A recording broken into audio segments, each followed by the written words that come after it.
What is up, everybody? Welcome back. Run Your Mouth podcast coming at you with an evening, afternoon, early lunch. You're on your lunch break. People have been hitting me up and they go, why you keep putting this out in the morning? I'm doing the intermittent fasting thing. I want to be able to listen to you while I eat. Why not do a lunchtime broadcast so I can go out there, enjoy myself a really good sandwich while listening to you yell about things? And I said, you know what? That's a good idea. Let's do a lunchtime broadcast. But in all seriousness, we're trying to stick to 10 a.m. Eastern. Last night, I ate too many cookies. Someone showed up to the office with cookies, and I love office cookies, but not on a Monday. Maybe on a Friday when you've already given up with the week and you know you're going to go out and drink a whole bunch. Because you start with those afternoon cookies, they look innocent. You're like, I'm a person that can just eat one. And then you're the guy who they're like, there's no cookies left because Rob ate all the cookies. And then you eat more. And then all of a sudden you go to sleep and really early and you're like, I'll wake up early, and then you just don't. I don't know. Let's just get into news. Why are we talking about my problems with cookies? That's not what this show is about.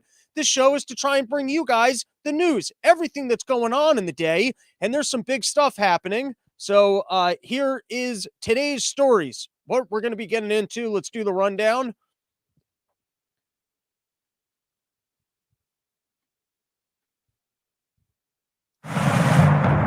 We got housekeeping, the best muffins to bring Russian soldiers in your backyard, weekend getaways, Dutchman's Crew's favorite locations for wearing blackface, and tech news, ex-CIA officials uncovered the secret codes in the unreleased CDC COVID data, and world energy, why Germany has residents and these atoms farting into jars, and in health news, why health officials are recommending a 2-week COVID panic vacation to restore everyone's ability to panic. You know, sometimes you just got to take a little bit of vacation so you can come in fresh, and then sometimes the music comes back so you can get attention again. Now we're moving on to the next thing. So Germany has halted the Nord Stream 2 gas pipeline approval.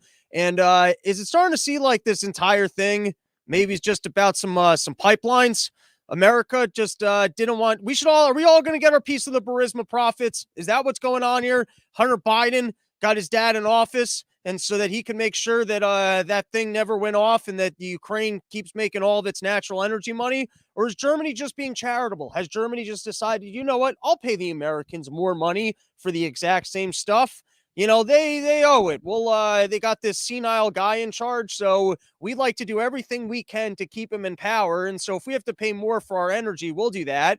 I love this. The supposed invasion, Putin's calling it that he sent in peacemakers, which that's pretty good. Yeah, that's the problem with going to war with other countries, is that they get to lie and engage in propaganda too, where you're almost like, shit, if he's calling himself the peacemaker, what do we get to call ourselves?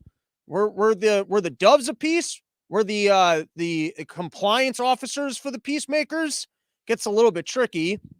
And then anyone else wondering when the real war pops off, and then they can each blame the other one for the economy's crashing, because we've been spending money like crazy. We've got inflation.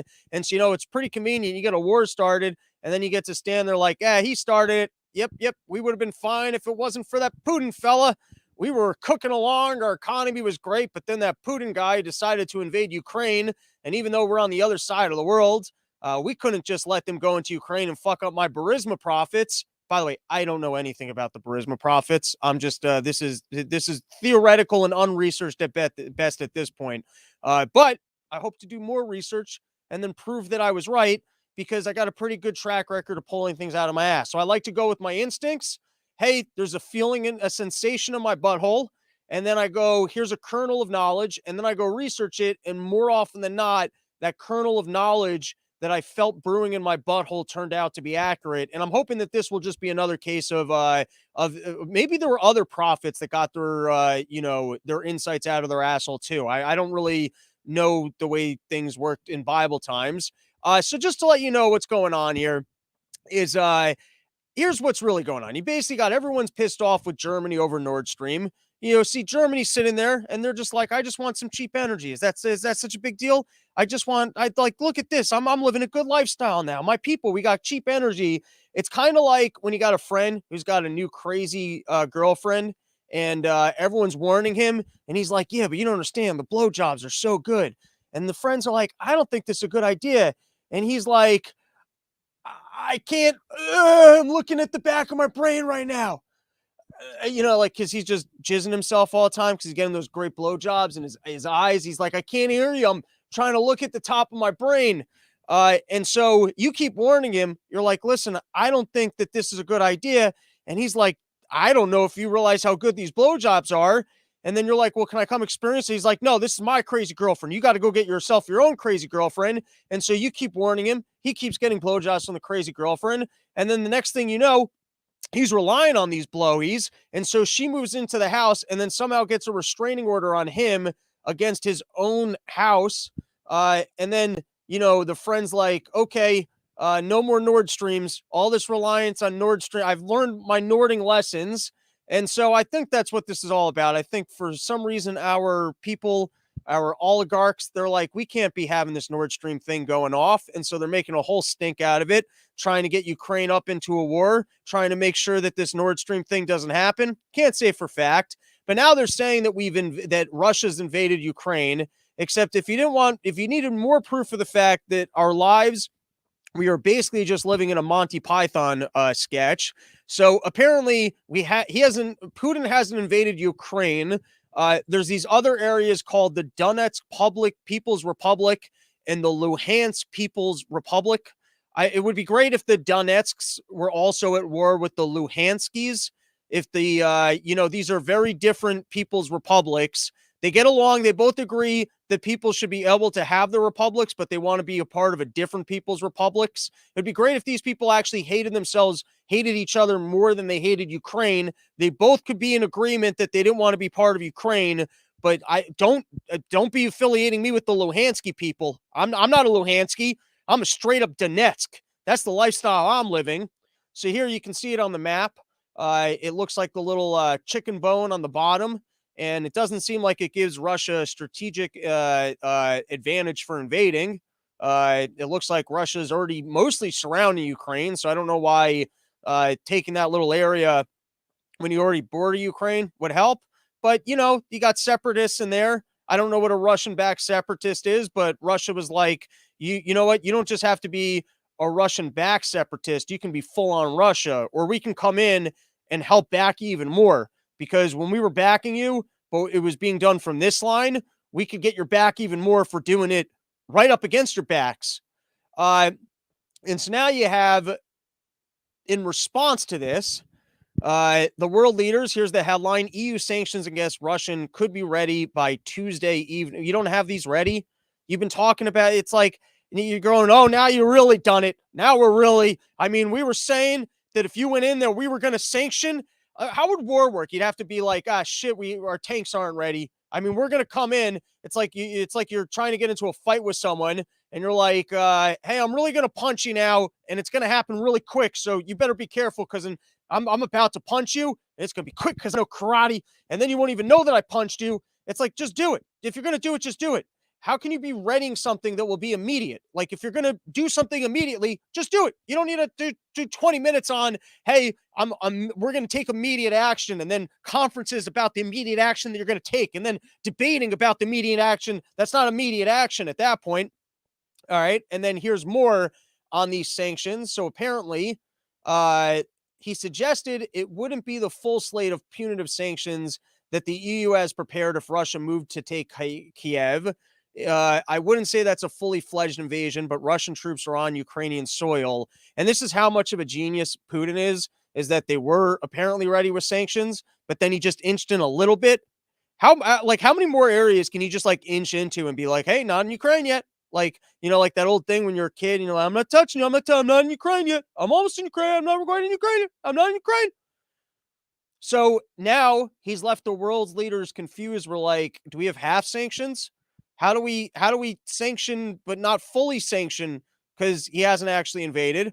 And here's another headline: EU foreign policy chief says Russia sending troops on Ukraine soil is not a fully fledged invasion. It's just the foreplay. They're trying to get Ukraine ready and wet for it. All right, moving over to our next favorite topic. We've got the situation, everything that's going on over in Canada. So Trudeau has called for healing and continued emergency powers after trucking, it's always right after you've done something terrible that you call for healing. It's like a parent beats the shit out of their kid and then comes with an ice pack and goes, I really wish you didn't make me have to hit you like that, but now is the time to heal. Now that I've done this terrible thing, we can start our healing process. It's like a CEO. You drive your company into the ground and then you go, well, I'm not going to give you guys back my bonuses, but now's the time to start the healing process where we recognize the fact that our company is bankrupt and we start putting it back together. And then I also love, like, I almost feel like Trudeau is auditioning to, when they need a one world government and they need one pretty face to be the dictator. I mean, this guy's doing a pretty good job. He's pulling out all the work and then I love this. Okay, here's a quote. More than ever, now is the time to work together. Now more than ever. Now that I've gotten rid of my enemies and I've violated the laws and I've showcased what I will do to you if you're now not on my side, now's the time for us to work together. Now that I've gotten rid of everybody who has a different opinion than me, we can have unity amongst the people I forced into taking my opinion. And now we can work together and do what would be best for our country. And then for everyone who was like, oh, he was only able to get away with this thing because he pulled this move where your version of non-Congress didn't get together. Apparently, all of your leaders in Canada are for emergency powers, are against freedom of speech, don't like truckers, are taking a firm position against honking, which I feel like I would make that my slogan. If I was running for position in Canada, I'd be like, I'm pro honking. I would get a semi. I would have people coming out to my rallies with their own little air horns. I'd be the most annoying Canadian candidate that ever lived amongst all the Canadians. All right. In other news, Kyle Rittenhouse has said he's going to sue Whoopi Goldberg and other politicians, celebrities, and athletes. And it's fun. I hope he sues everybody. I hope he becomes richer than Bezos. I hope there's nobody on God-given earth that he doesn't figure out. I hope he starts a new business where his whole business is just suing people. He becomes he goes on and becomes like one of these trolls. I will say, though, it would be a lot funnier if he just sued Whoopi Goldberg.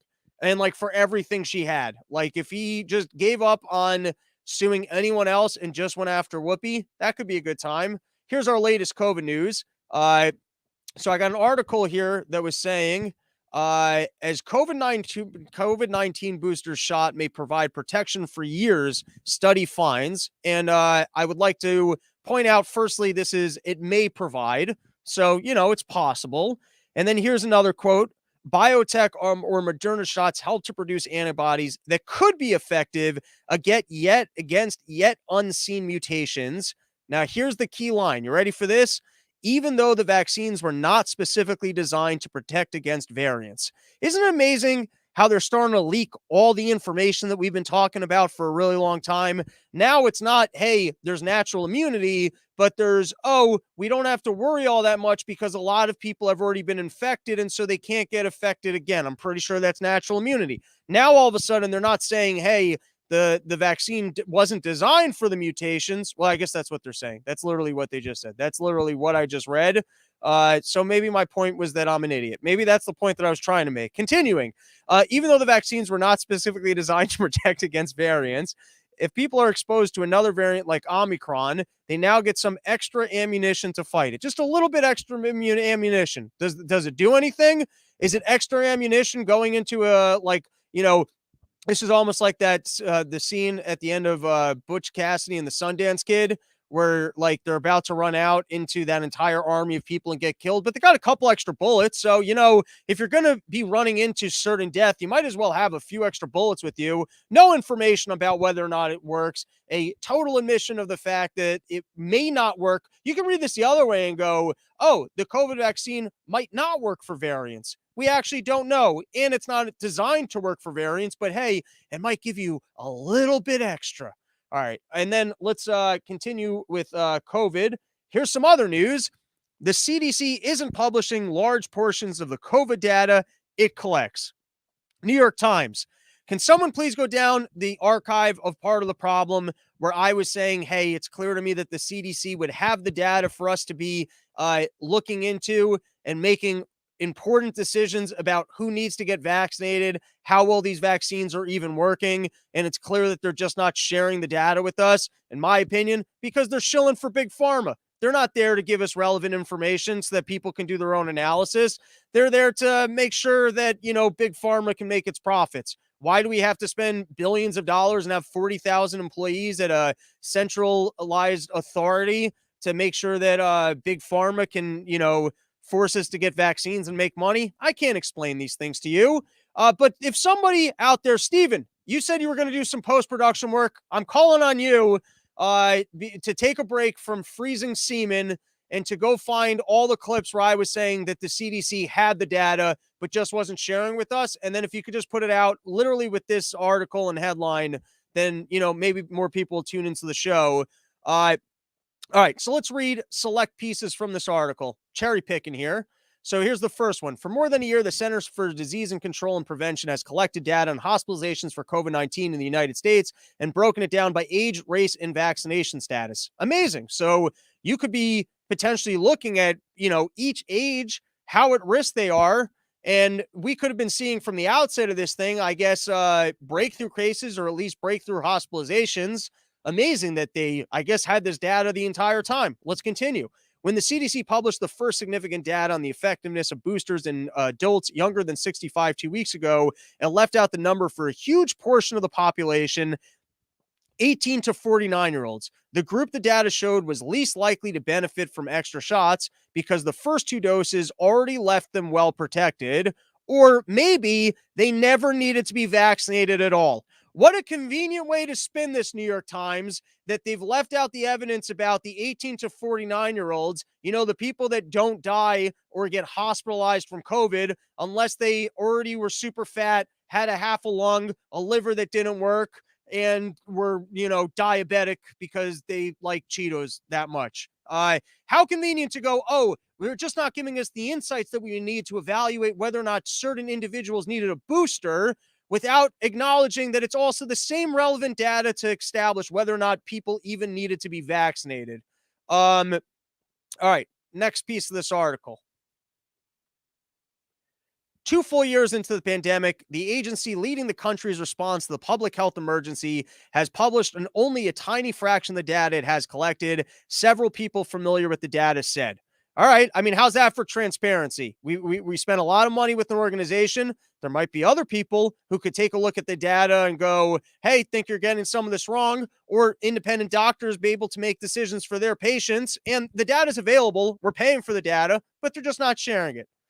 Information on hospitalizations and death by age. I'm skipping around within the article. You guys saw the headline. You can go read the whole thing, highlighting a couple key points.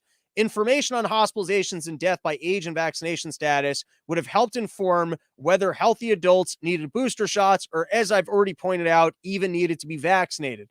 Another reason is the fear that the information might be misinterpreted, Ms. Nordland said. That is the reason why the CDC didn't put it out. Let's stop there for a second. If you're the CDC, if people are misinterpreting data, then you could just say you're misinterpreting it. It seems to me like you're hiding the data because it would suggest something other than what you're lying about. What happens to follow the science? If this is literally data, then give it to us. Give us the information. And if it supports what you're saying, then it would support what you're saying. I'm not good at math, science, and numbers, but other people are. The Stevens of the world are. So you can give us the data. We can look at it and go, oh, look, it's supporting what the CDC is saying, or it isn't. If you're not being transparent with the data, it's not a function of misinterpreting. That is a lie. Let's continue. Dr. Daniel Jernigan, the agency's deputy director for public health science and surveillance, said the pandemic exposed the fact that the data systems at the CDC and at state levels are outmoded and not up to handling large volumes of data. Whoa. So then why have we been listening to the CDC? I mean, why has the CDC been saying, hey, we're making decisions for everyone based on the science if they don't actually have a way to track the science? Why are they telling us that they can make these recommendations if they can't? So either you don't have good data, in which case, why are we spending the billions of dollars to have 40,000 scientists working on this data? Why are you telling us, oh, we're tracking everything and we would know whether or not it's safe or it's not if you can't be? Or if you have the data, why aren't you giving it to us? So which one is it? Do you have bad data because you've got what he's calling outmoded systems? CDC scientists are trying to modernize the systems, he said. So you got outmoded systems, so therefore you don't have any relevant or good data sets, in which case I guess we don't need to listen to the CDC anymore, because guess what? They're winging it. They're not following the science. They're relying on outmoded systems. Or do you have good data, but you're just not sharing it with us because you're trying to hide something? All right, other news on the CDC. Boris Johnson announced lifting the coronavirus restrictions in England. That was yesterday's news. And he also said that the country will also stop free and universal coronavirus testing on April 1st, which is great because now if you show up somewhere and you're like, I think I have COVID, they're like, shut the fuck up, you're fine. Like if you go to a doctor's office and like you're like, hey, I'm not feeling good, I think it's quiet, the place, it's COVID, then the doctor's office just kind of goes quiet and they pull you into a corner and they're like, we're not using that word anymore. It's traumatic for everybody here who had to get vaccinated and pretend like there was a deadly virus for healthy individuals for 2 years. So we're not using that word anymore. And you should have known that before you came into this town and with flu symptoms, because it's just the flu. If you have a cold, it's just the cold now. We're not using this word COVID. We've moved on. Haven't you gotten the memo? All right, that's enough of the COVID talk. Let's take a couple things from the comments, and it's blowing up right now. The engagement of the fans in the live chat. We've got Michael, the minarchist, asking if I could start the show over. For you, yes. But for you, you know what? We'll do a secondary stream after the stream where we're not live, and I'll start it from the beginning, and then he will win if he sues. I hope you're right. I hope Kyle Rittenhouse makes all the money. All right, in other news, friendly reminder, the headline is U.S. women's soccer players celebrate $24 million equal pay settlement, a monumental step forward, reminding anyone out there that if you're not good at your job, you're not that good at accomplishing the same thing as your peers, you don't bring in as much money for your company, you can still make as much as other individuals if you're better at complaining about it. So if you got a kid in kindergarten right now, they tell them to go tattle on their friends, tell them to go complain to the teacher, because if you're loud enough about the way that you feel that the world has acted unjustly towards you, even if it's not true, it helps if you're a female or minority. But if you're just good enough at complaining, you can make just as much money as your peers. In other news, as I promised at the beginning, I tell you other things that Viagra could solve. I don't just float up a bunch of random nonsensical headlines at the beginning of the show that have nothing to do with what we're going to be talking about. But apparently, if you got a dog and your dog's got this esophagus problem where it's puking all the time, you can give it Viagra and it won't puke all the time, but instead it will just hump the shit out of gas. And when I say hump the shit out, I mean like really, really fucking hump the shit out of gas. And then like when it's done, it goes outside, you just see your dog, it's like taking a cigarette break, and then it comes back in, it's still got like a raging boner, and the guests are almost like, is your dog seriously ready to go again? I mean, like it was just humping me for like 30 minutes. My God, these blue chews really work. All right, dumbass of the day is I don't know how I feel about wheelchair athletes. It feels a little bit mean to encourage them. It's like the murder ball people. It's like you're already kind of in a wheelchair. I'm all for free choice. I mean, if you want to smash into other people in wheelchairs for fun or for sport, like I get it. But when we platform you, when we put you on television, maybe it's more like, hey, I'm already in the wheelchair. What's the worst thing that can happen? So I might as well go down this giant ramp. But it seems like we're platforming people in wheelchairs to take dangerous stunts. And then, your kids at home who are already in wheelchairs, I don't know if you're a doctor out there, let me know. robsnewsroom@gmail.com. Are people in wheelchairs the best to be doing stunts, like going off of giant ramps because they've already severed their spine? And so it's not like, or maybe they hit themselves so hard, they're like, holy shit, I can walk again. I would think you're more at risk for like hitting your neck because you're almost like a turtle. Like your neck's the only thing that's exposed, which what's worse than sending a person on a wheelchair down a ramp and then watching them lose, their neck. So I'm not criticizing this dude in a wheelchair. God bless. You're in a wheelchair. You're an adult. You're going for it. You're getting your moment of glory. I am saying that I think the producers that are putting this on TV, they got to be the world's biggest dumbasses. But hot take, maybe there was a better candidate for the dumbass of the day than the producers that put this fellow in a wheelchair onto a giant ramp.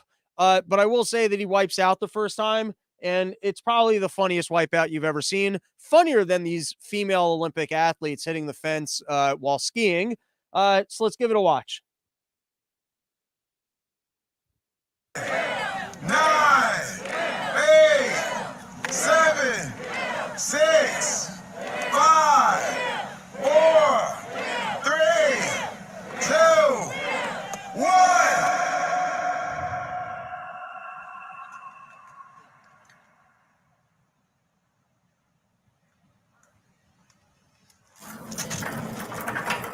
Oh my God.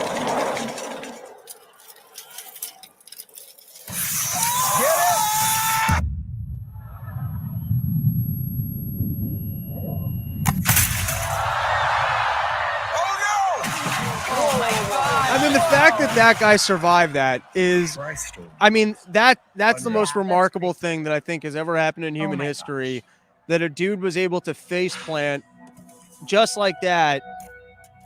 Oh, wait, can this guy walk? Or maybe he can just use his, is this guy not, is this just his thing that he doesn't, he just picked himself, maybe just one of his legs work? Maybe this is just his shtick. He gets into wheelchairs and does stunts, but his legs still work. All right, and then he gets his redemption. They carry him up the stairs. They put him back in the wheelchair. And they go, hey, listen, we got a TV audience out there. And that was sad watching a guy in a wheelchair hit his face into the pavement. So, you know, we'll give you a second chance. And he gets his glory moment. He pulls it off.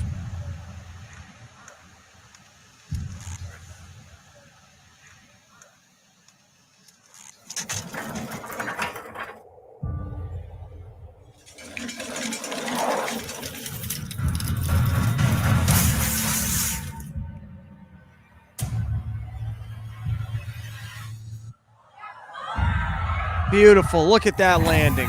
Look at that landing. Kids at home, if you're sitting there in a wheelchair, you could be getting cheers like that. Get out there. Start practicing your stunts. All right. So before we call it an episode, get into some final solutions. Let's take a few comments. We've got Forest Mommy saying that I need to try that in my industry. Just bitch and complain and get money. That's what you got to do. Go get that complaining paper. Tim the Ancient, can't wait for the CNN to suggest millions of American men take dog medicine. Fair point. There are instances of people getting latent mental powers unlocked after sustaining brain injuries. So maybe there's something to this wheelchair idea, or maybe we can just start hitting people in the head with baseball bats and seeing who comes out with special powers. And it's your choice whether or not you want to get hit in the head in the baseball bat. You know, 1 out of every 100. It turns out that they can fly and read people's minds. Maybe that's how you actually get to the X-Men, is you go into a trailer park, you let people line up, you hit them all in the heads in the baseball bat and see who comes out with special powers. This is the Based Man once again. One guy went from not being able to play music to being a virtuoso after getting a concussion while diving in a pool. I heard it on Coast to Coast in the AM. Can't hear anything wrong on morning radio. I believe it. Maybe if they crash just right, like he could become, I don't know what Ablet is. Dr. Scotty Jones coming through once again with a comment that doesn't make sense to me. The wheelchair back provides just enough leverage to snap his spine. You mean back in place? And so that was the idea. All right, enough of the comments. Let's go into final solutions. I've come at here. I've told you all the problems in the world. Let's see if we can solve them. First one, we get the full data, full transparency on everything collected. If the CDC, they got this information, let's put it out there. Let's do a look back. Let's show the fact that you were shilling for Big Pharma. Next, I want the entire budget of the entire New York Times. I've been talking about the fact that the CDC has data that they're not sharing with us for at least a year and a half now, just to showcase the fact of we could have all these answers. They're getting all the relevant information, and then they're not sharing with us. Or if they're getting all of this information and they're collecting it, but it's wrong, or they don't have the ability to collect it, then that's something that we should be addressing as well. And then lastly, let's all get some shares in Burisma. If the U.S. war machine is going to back the Biden family to make sure that Germany has to spend more money on natural gas and that it goes to the Biden family, I want my cut. That's it. We should also, let's just recap. CDC's got to share all of its data. I get the entire budget of the New York Times. So like the New York Times just closes tomorrow. I get its budget. And instead of, we won't even do a printed version of the New York Times, but I will work with their editing staff and I will put out a 45-minute run your mouth daily briefing that is a little bit more coherent, a little bit less yelly, and a little bit more put together, and we'll have a crossword puzzle. I know old ladies like drinking coffee and doing crossword puzzles, so we'll get some of that shit in there, and then we'll all be rich because we're gonna have some of that Burisma money. All right, that's it for today's show. Thank you for hanging out with me. Back tomorrow, off Thursday, Friday, because on Saturday we're going to be doing a live Run Your Mouth podcast from New Hampshire. Might even stream it live if they've got good Wi-Fi there. Maybe I'll stream it live and you guys can check it out from home. More dates coming soon, and that's all I got. Thanks for hanging out. Later.